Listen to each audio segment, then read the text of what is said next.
Hello everyone. इस video में आपको बताऊंगा कि आप कैसे यूपी ट्रिपल एससी एग्ज़ाम जो है इजीली क्वालिफाई कर सकते हैं। इजीली इसलिए कह रहा हूँ क्योंकि इस बार यूपी ट्रिपल एससी एग्ज़ाम जो है क्वालिफाई करना बहुत ही ज़्यादा आसान है।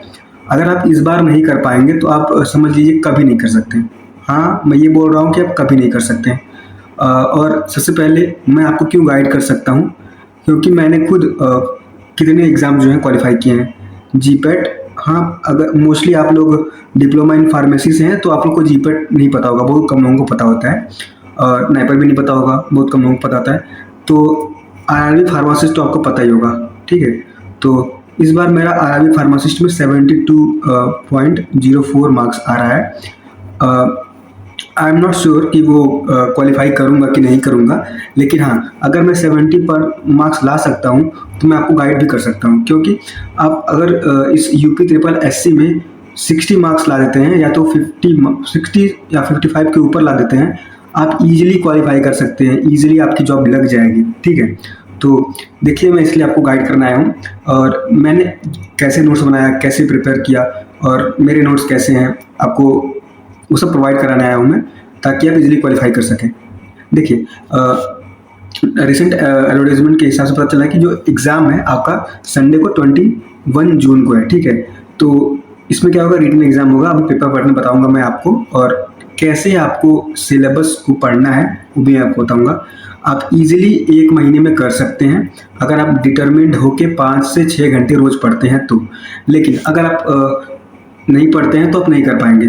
और कैसे आपको मतलब क्वेश्चन सॉल्व करना है वो भी आपको बताऊंगा, ठीक है। तो जो एडमिट कार्ड कुछ पहले निकल जाएगा तो उसको उसको ध्यान नहीं देते हैं, आगे निकलेगा ही।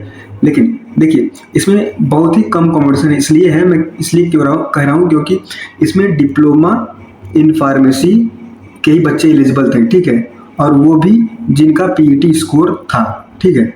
और टोटल फॉर्म अभी कल के एक नोटिस में आया था कि टोटल फॉर्म जो है सिर्फ 27,800 कैंडिडेट्स, 835 कैंडिडेट्स ही फिल किए हैं। मतलब 27,000 कैंडिडेट्स फिल किए हैं। और लेकिन ऐसा होता है कि 15 टाइम्स जो है नंबर ऑफ वैकेंसीज जितनी होती है, जैसे मान लो 500 वैकेंसी इस बार है, तो उसका 15 गुना जो है लोग क्वालिफाई होते हैं पीईटी के बेसिस पे।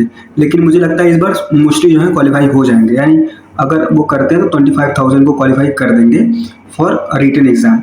ऐसा भी हो सकता है कि 27 पूरे सबको ही क्वालिफाई कर सकते हैं। अगर वो कम्प्लीटली हो रहे हैं फिर भी आप इजीली क्वालिफाई कर सकते हैं अगर आप थोड़ा सा ध्यान दे देंगे तो। क्योंकि इनमें कम से कम 20,000 तो ऐसे ही होंगे जो कभी हाथ उठाए, बुक नहीं उठाए होंगे पढ़ने के लिए, ठीक है। तो वो ऐसे ही होंगे, वो ऐसे ही फॉर्म भर देते हैं लोग, उनको कुछ नहीं पता होता है कि फॉर्म कैसा है क्या नहीं है, कुछ नहीं पता होता उनको, ठीक है। तो अगर आप थोड़ा सा मेहनत कर देंगे तो आप इजीली क्वालिफाई कर सकते हैं, क्योंकि 555 वैकेंसी लगभग है और ये बहुत ही ज़्यादा वैकेंसी होती है किसी भी फार्मासिस्ट एग्ज़ाम के लिए, ठीक है। तो टोटल एप्लीकेंट इतने थे 27,000, और उनमें से आपका सीट जो है 564 सीट है, ठीक है। और तो ओनली पॉजिटिव स्कोर, जिनका पॉजिटिव स्कोर होगा वही जो है क्वालिफाई करेंगे। इसमें बहुत से ऐसे होंगे कैंडिडेट जो उनका नेगेटिव में मार्क होगा, हाँ, क्योंकि कोई पढ़ता नहीं है पीईटी के एग्जाम के लिए, बहुत ही कम लोग पढ़ते हैं, ठीक है। तो वो तो ऐसे ही हट जाएंगे। तो आप कंपटीशन देखिए कितना कम है। तो मैं अभी आपको बताता हूँ कि आप सिलेबस क्या है, पेपर पैटर्न क्या है, उसके बाद आपको कैसे पढ़ना है, ठीक है। तो हम लोग चलते हैं आगे। ये हिंदी में सिलेबस है, अगर आप हिंदी मीडियम से हैं तो उसको देख लीजिएगा, अगर आप इंग्लिश मीडियम से हैं तो आप इसको देख लीजिए। Examination plan, syllabus and main examination, इन्होंने सब दे दिया है। तो टोटल जो है आपके 100 क्वेश्चन होंगे, ठीक है। 100 क्वेश्चन इन टोटल होंगे। उनमें से 65 क्वेश्चन जो हैं वो आपके फार्मेसी के ही होंगे। तो अगर आप इन फार्मेसी को ही अच्छे से पढ़ लेते हैं तो आप इजीली इसमें 55 मार्क्स ला सकते हैं। मैं 10 क्वेश्चन का बफर लेके चल रहा हूँ, सॉरी 10 क्वेश्चन का, क्योंकि हाँ 10 क्वेश्चन या 5 क्वेश्चन जो गलत हो जाते हैं लोगों से, लेकिन आप इसमें इजीली 50 मार्क्स ला सकते हैं। अगर आप कंप्यूटर थोड़ा पढ़ते हैं 50 मार्क्स का आएगा, उसमें आप इजीली 10 मार्क्स तो ला ही सकते हैं। तो आप इन दोनों से ही क्वालिफाई हो जाएंगे इस एग्ज़ाम को, ठीक है। और जनरल रिलेटेड सिर्फ यूपी से रिलेटेड जो है जनरल इन्फॉर्मेशन, जनरल जीके जो आपको देखना है वो आप देख लीजिएगा। टोटल इसमें 100 क्वेश्चंस आएंगे और 2 घंटे का जो है टाइम होगा। 2 घंटे बहुत ही ज़्यादा होते हैं भाई 100 क्वेश्चन सॉल्व करने के लिए। ठीक है, तो आप सिलेबस देख लेते हैं फार्मा का। फार्मेसी का सिलेबस आप जो भी पढ़ते हैं डिप्लोमा इन फार्मेसी में वही सिलेबस है। सिंपल एसिड्स क्या होते हैं, बेसिस क्या होते हैं, बफर्स क्या होते हैं। देखिए इस बार आरआरबी के एग्जाम में एसिड से ही कितने क्वेश्चन आए थे। जितनी भी थियरी होती हैं एसिड्स की वो आप देख लीजिएगा। Bronsted Lowry theory, Lewis acid base theory, Arrhenius theory, यहाँ से बेसिक क्वेश्चन आएंगे। ठीक है, और इनमें से आ सकता है which of the following is a base, which of the following is an acid, ऐसे आ सकता है। बफर्स क्या होते हैं, एंटीऑक्सीडेंट क्या होते हैं, एंटीऑक्सीडेंट्स को भी अच्छे से देख लीजिएगा। अगर आपको उसको चाहिए तो मैं आपको प्रोवाइड कर दूंगा मटेरियल्स मैंने जो बनाया है।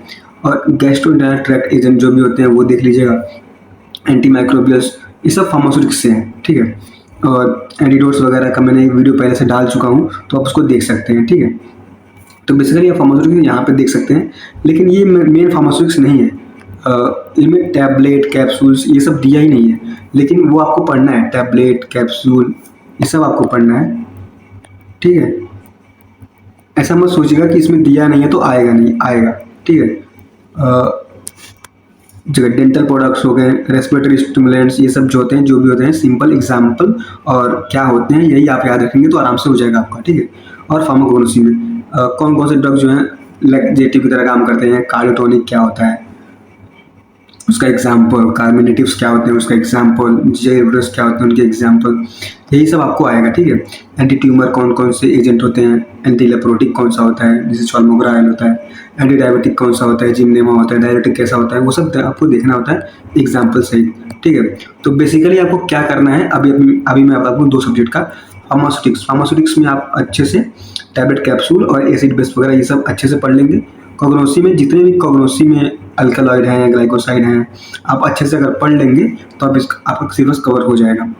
ठीक है, अब देखिए बायोकेमिस्ट्री और क्लिनिकल पैथोलॉजी, यहाँ से हर साल क्वेश्चन पूछा जाता है। तो और इसको आप चाहें तो आप 3 दिन में या 4 दिन में आराम से इसको कवर कर सकते हैं। आप 1 घंटे रोज पढ़ें तो प्रोटीन्स हो गए, एंजाइम्स हो गए, लिपिड्स, विटामिन के कौन कौन से डेफिशिएंसी डिजीज होते हैं वो आती रहती हैं। ठीक है, कार्बोहाइड्रेट क्या होता है, उसके जितने भी टाइप्स होते हैं वो आते रहते हैं एग्जाम में, और इनमें से कौन सा जो है रिड्यूसिंग है, कौन सा नॉन रिड्यूसिंग है, ये सब आता रहता है एग्जाम में। ठीक है, HAP आप अगर बायोलॉजी स्टूडेंट हैं तो आप इसको इजीली कर सकते हैं, इसमें आपको कोई पढ़ने की जरूरत नहीं पड़ेगी। लेकिन आपको लगता है कि आपका HAP कमज़ोर है तो आप इसको जरूर पढ़िए, और यहाँ से हाई स्कोरिंग मार्क्स आपको मिल सकते हैं, स्कोरिंग होगा ये आपके लिए, क्योंकि आप पहले से इसको पढ़े हुए हैं। आप इसको थोड़ा पढ़ेंगे तो आपका इजीली कॉन्सेप्ट क्लियर हो जाएगा। ठीक है, अभी देखिए ये जो है बहुत ज़्यादा इंपॉर्टेंट सब्जेक्ट है फॉर फार्मासिस्ट एग्जाम। मैंने इसको अलग से पढ़ा था। ठीक है, ये हम लोगों के बीफार्म सिलेबस में इतना नहीं होता है, लेकिन मैंने इसको अलग से पढ़ा था आरआरबी एग्जाम के लिए, तो मैंने इसका नोट्स बनाया है। अगर आप चाहें तो इसका नोट्स मैं आपको दे सकता हूँ। ठीक है, तो जो भी कम्युनिकेबल डिजीज़ होते हैं उनकी इनक्यूबेशन पीरियड क्या होता है, कौन कैसे फैलता है वो, कौन सा एजेंट उसको कराता है, जैसे कि सिफिलिस हो गया, गोनोरिया हो गया, इसका कौन से एजेंट जो है कराते हैं, उनके कारण क्या डिजीज़ होता है, सेक्सुअली ट्रांसमिटेड डिजीज़ कितने होते हैं, वो कौन से एजेंट से उनका ये होते हैं, वही होता है आपका पूछा जाएगा। ठीक है, नॉन कम्युनिकेबल डिजीज जैसे हो गए वो कौन कौन से होते हैं, ये सब एग्जाम्पल पूछा जाता है, बेसिक क्वेश्चन पूछे जाते हैं। ठीक है, फार्मास्यूटिकल जूरिस्प्रूडेंस आप अच्छे से पढ़ लीजिएगा। मैं आपको बताता हूँ ड्रग एंड कॉस्मेटिक एक वेरी इंपॉर्टेंट, इनमें स्केड्यूल्स होते हैं, जितने स्केड्यूल्स हैं, schedule A B C D जो भी होता है वो आपको अच्छे से याद होना चाहिए। आपका 2-3 क्वेश्चन आराम से सॉल्व हो जाएगा। ठीक है, फार्मेसी एक्ट से क्वेश्चन आ सकता है तो आप इसको इजीली कर सकते हैं। ठीक है, ड्रग एंड मैजिक रेमेडी से आप पढ़ सकते हैं। MTP अच्छे से देख लीजिएगा, ये सब पढ़ लीजिएगा। आप बेसिकली आप इसको पढ़ लेंगे आराम से, आपका क्वालिफाई हो जाएगा। फार्माकोलॉजी आप मतलब मोस्टली लोगों को ये परेशान करता है, लेकिन इनमें बहुत ही कम सिलेबस दिया गया है। देखिए फर्स्ट जनरल फार्माकोलॉजी आप पढ़ेंगे तो रूट ऑफ ऑर्गेनाइजेशन हो जाएगा और जनरल मैकेनिज्म ऑफ एक्शन हो जाएगा। ठीक है, जो भी CNS पे काम करते हैं वो देख लीजिएगा, जो भी रेस्पिरेटरी पे काम करते हैं वो देख लीजिएगा, जैसे कि ब्रोंकियल अस्थमा में कौन से ड्रग यूज होता है, COPD में कौन सा यूज होता है, यही सब आना है। ऑटोकॉइड्स क्या होते हैं, जैसे एंटीहिस्टामिनिक वगैरह, ये सबको देखना होगा। ठीक है, और हार्मोन्स और हार्मोनल एंटागोनिस्ट कौन से होते हैं वो सब देखना होगा। सबसे ज़्यादा इंपॉर्टेंट है कीमोथेरेपी। आप कीमोथेरेपी भूल के मत जाइएगा, क्योंकि कीमोथेरेपी से इंपॉर्टेंट क्वेश्चन जो है आते रहते हैं। डाइजेस्टिव सिस्टम पे कौन से ड्रग काम करते हैं, जैसे कि पेंटाप्रोजोल वगैरह, ये सब डाइजेस्टिव सिस्टम पे काम करते हैं ना, तो आप देख लीजिएगा। ना drug store and business management, ये जो है बहुत ज़्यादा इंपॉर्टेंट सब्जेक्ट है फार्मेसी के लिए। अगर आप फार्मासिस्ट एग्जाम दे रहे हैं तो मोस्टली बच्चे इसको छोड़ देते हैं, लेकिन आप इसको अगर अच्छे से पढ़ लेते हैं तो आपका रिपीटेड क्वेश्चन ही आता है यहाँ से, ठीक है। और हॉस्पिटल क्लिनिकल फार्मेसी से आप देख लीजिएगा हॉस्पिटल कितने टाइप्स के होते हैं, है ना। हॉस्पिटल फार्मेसी क्या होता है, वो भी कितने टाइप्स के होते हैं, ठीक है। सेंट्रलाइज, डिसेंट्रलाइज, ये सब देखना है आपको। ड्रग डिस्ट्रीब्यूशन सिस्टम क्या होता है वो देख लीजिएगा। मैन्युफैक्चरिंग, ठीक है। सबसे ज़्यादा इंपॉर्टेंट है यहाँ पे PTC, pharmacy and therapeutic committee, कौन कौन से मेंबर होते हैं, आप इजीली इसको सॉल्व कर सकते हैं। हॉस्पिटल फॉर्मूलरी क्या होता है वो देख लीजिएगा। लिस्ट ऑफ मेडिसिन जिसमें रहता है उसको फॉर्मूलरी कहते हैं, ठीक है। सर्जिकल ड्रेसिंग के एग्जांपल्स देख लीजिएगा। यही सब क्वेश्चन आएंगे, वो डिप्लोमा इन फार्मेसी लेवल पे ही आएंगे, simple diploma in pharmacy level पे आएंगे। आप इसमें देख सकते हैं इन्होंने, मैं क्या बोलूँ, इनको सोचना चाहिए। कम से कम बी फार्म के भी बच्चे हैं कुछ जो कि पीटी एग्ज़ाम दिए थे, उनको भी एलिजिबल करना चाहिए, लेकिन कोई बात नहीं। ये आपके लिए अच्छी बात है, आप डिप्लोमा एलिजिबल हैं और डिप्लोमा इन फार्मेसी की हैं, आप इसमें एलिजिबल हैं। तो अब देखिए यहाँ पे क्या है, जो भी कंप्यूटर से रिलेटेड जो भी चीज़ें हैं वो आपको दिया गया है। आप इसको इतना ही आप सिलेबस अगर पूरा कर लेते हैं तो आप इजीली आप इसको, अब देखिए इसमें से 15 क्वेश्चन जो आएगा, इसमें आप ये मत सोचिए कि मैं 15 का 15 कर लूँगा। हाँ, अगर आपका हो जाता है तो अच्छी बात है। अगर आप 10 भी मार्क्स भी ला दिए तो आप अच्छे से क्वालिफाई हो सकते हैं। लेकिन जो आपका फार्मेसी सिलेबस है, फार्मेसी में आप एटलीस्ट 50 मार्क्स लाने का कोशिश जो जरूर कीजिए, ठीक है। और जो भी यूपी के बारे में जितने भी जनरल नॉलेज हैं आप उसको देख लीजिएगा। History of the UP, Uttar Pradesh, ठीक है। उसका कल्चर क्या है, आर्ट क्या है, फेस्टिवल्स कितने होते हैं, कौन कौन से होते हैं, फोक डांस क्या होता है ना, वो आप देख लीजिएगा। लिटरेचर देख लीजिएगा, रीजनल लैंग्वेज क्या होती है वो देख लीजिएगा। सिंपल आप इसको चाहें तो आप यूट्यूब पे सर्च कीजिएगा उत्तर प्रदेश जनरल नॉलेज, तो आप इसको जो भी वीडियो आती हैं उसको आप देख सकते हैं, आप आराम से बस कर सकते हैं। लेकिन अगर आपको फार्मेसी में कोई भी प्रॉब्लम है तो आप मुझसे कमेंट सेक्शन में पूछ सकते हैं। बाकी मैं इसका नोट्स आपको चाहिए तो मैं प्रोवाइड करा दूंगा, क्योंकि मैंने खुद बायोकेमिस्ट्री के नोट्स बनाए हुए हैं पहले से। मैंने इसके बनाए हुए हैं नोट्स और मैंने इसके बनाए हुए नोट्स, ठीक है। और मैं ये सब अपने मॉड्यूल से पढ़ता हूँ और उसमें भी नोट्स मैंने ज़्यादा ही बनाया है कंटेंट, तो अगर आपको वो भी चाहिए तो मैं प्रोवाइड कर सकता हूँ। इसका भी नोट्स मैंने बनाया हुआ है, ठीक है। So this was all about this video. और मैं ये बात बताना चाहता हूँ कि आप इजीली क्वालिफाई कर सकते हैं। आप डिटर्मिन्ड होके 5 से 6 घंटे रोज़ पढ़िए, आप इसके लिए डेडिकेटेड। देखिए ये ऐसी वैकेंसी कभी नहीं आने वाली आपके जीवन में, कभी नहीं आएगी, ठीक है। तो आप इसके लिए जो है, होता है ना, अमित शाह बोलता है जान लगा देंगे इसके लिए, तो आप इसके लिए जान लगा दीजिए। तो this was all about this video. Thank you for watching this video. अगर आपको कोई इससे प्रॉब्लम हो तो आप उसको कमेंट सेक्शन में पूछ सकते हैं। Thank you.